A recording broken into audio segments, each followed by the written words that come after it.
Kiara.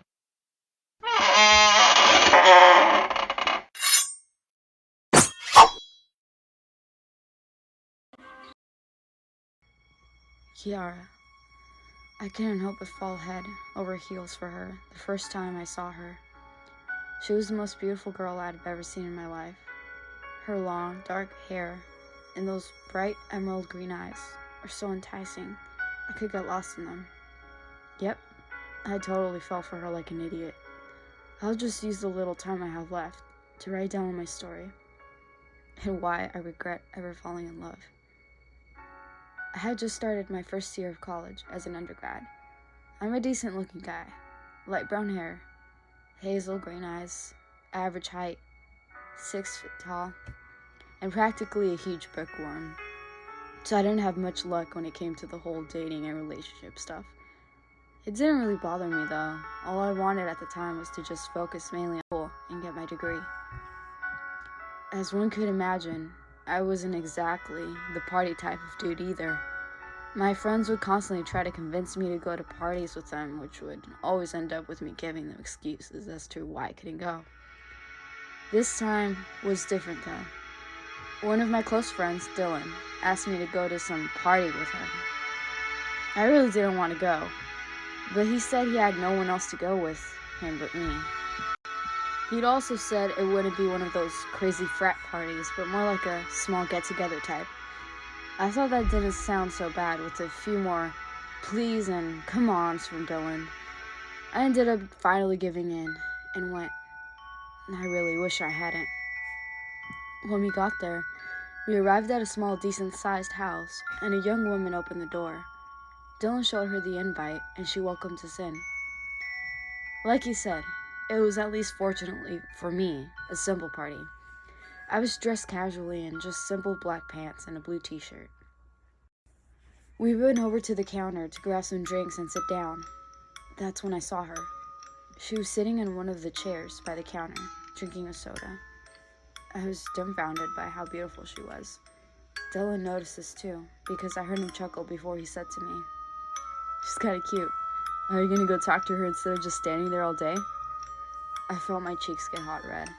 In a failed attempt to hide my flushed red face from him, I looked over to not face him and said, "Well, she's okay. I guess I can go talk to her then." He just laughed in response, making me scoff. As I walked over to her, my heart began to pound a lot faster. I felt like it was going to come out of my chest. When she noticed I was coming over to her, she smiled. Gosh, that smile. It just made me forget I was nervous to begin with. "Hey, I'm Brandon. You from around here?" I asked her, stuttering out my first word. Damn me. She smiled again and responded, "Yeah, I am. My cousin is actually the one who set up this party, so I was kind of forced to come. I'm Kiara, by the way." Huh, what a coincidence. I was also kind of made to come here by a friend. Not much of a party type in all honesty, I said to her, rubbing the back of my neck for a bit. She replied, "Well, that makes two of us then. I usually prefer more calm places along with things to do, like reading books or watching movies." We pretty much hit it off for the rest of the party. I realized that we had so many things in common, or so I thought. After that night, we continued to meet up, until it became more than that eventually. As time went by, our relationship had started to grow stronger. We would go on romantic dates often, and talked almost every night over the phone. I was still able to focus most of my attention to school though. That was still on my top list of priorities. Kiara though, she was perfect for me, and I'd always enjoy her company. Although she was a bit strange at times, just something about her, and the way she spoke sometimes seemed a bit off, like dark. One time, for instance, we were at my place watching a horror film that she picked out. It's not the fact that her interest for horror was big. I myself am quite a big fan of it too. It was more by how she'd react. I could tell how she truly enjoyed all of the scenes where someone would get killed, as if she thrived on it. I had always put those thoughts aside though. They were mainly insignificant at the time. Each moment I would spend time with her, I was becoming more convinced that she was the one. I had it all planned out by then. This was a couple years into our relationship, and I had finally already made my decision to propose to her. I had it all planned out. It was going to be perfect. At least that's what I would have hoped. I went over to her house that night. I wanted to surprise her before asking her the big question, which is why I didn't let her know I'd be on my way. She lived quite far off from the town, pretty much in the middle of the woods. I always thought it was pretty creepy, but she liked it. I thought it was weird, but she'd say how it would help her feel close to nature and stuff like that. As I got closer to her house, though, I started to get this very odd feeling.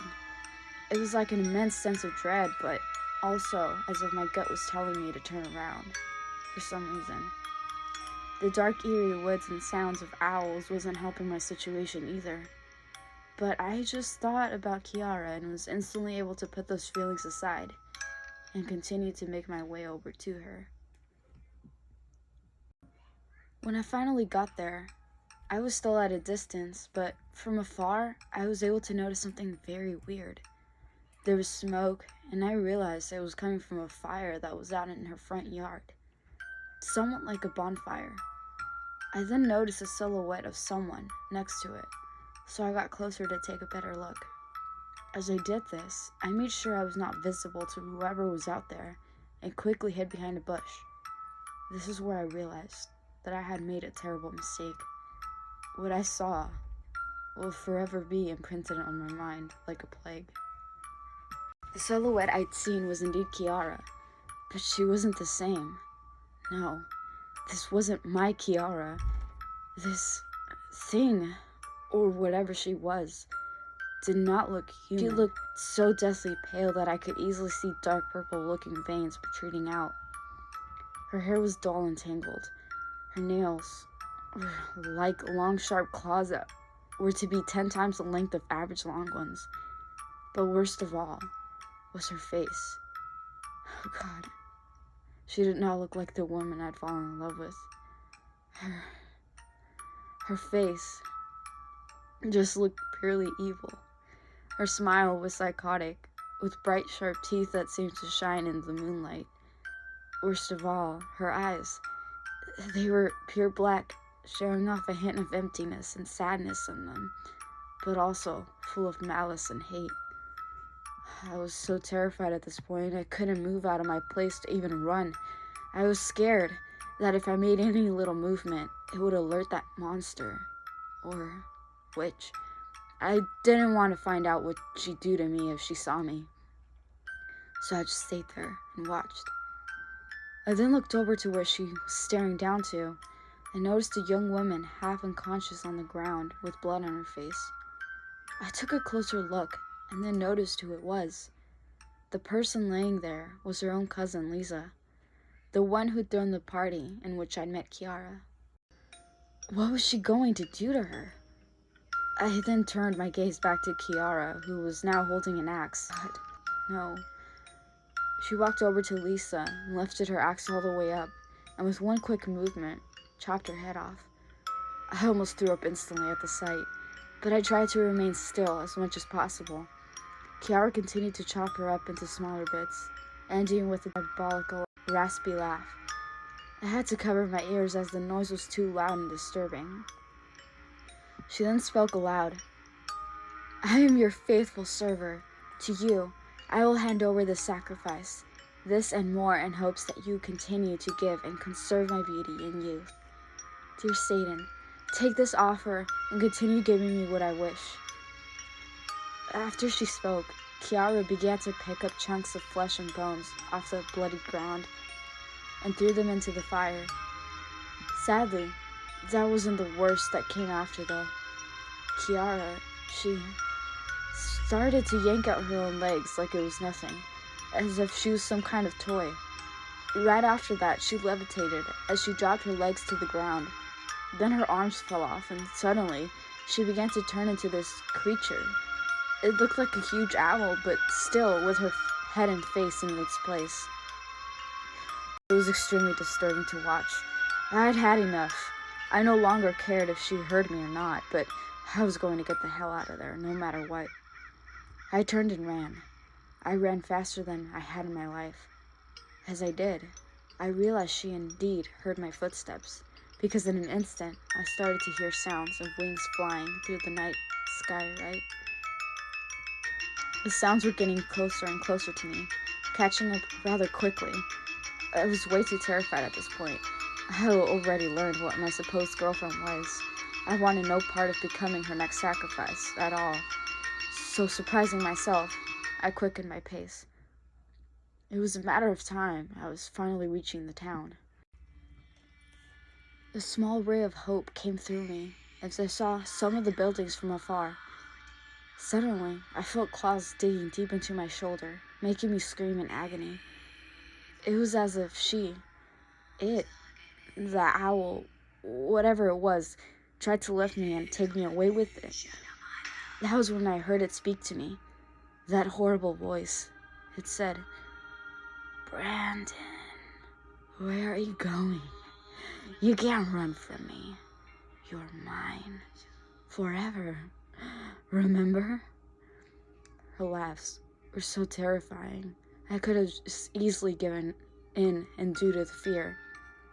But after taking in what she had said to me, I also grew furious. Kiara had been lying to me. This whole time, she'd been using me to gain my trust. She never loved me. She was planning to use me as a sacrifice like she'd done with her own cousin. She was a deceiving monster.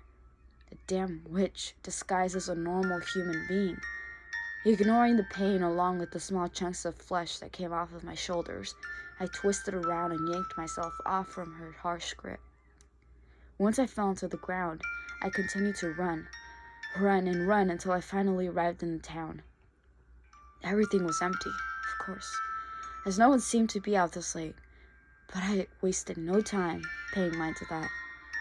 As I felt her continuing to follow me, I continued to hear her screams in an attempt to get me to stop.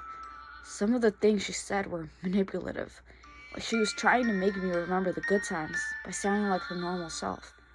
But then, seeing as that wouldn't work, she'd go back to scaring me, drowning me with threats on how she'd prolong my suffering if I didn't turn back now.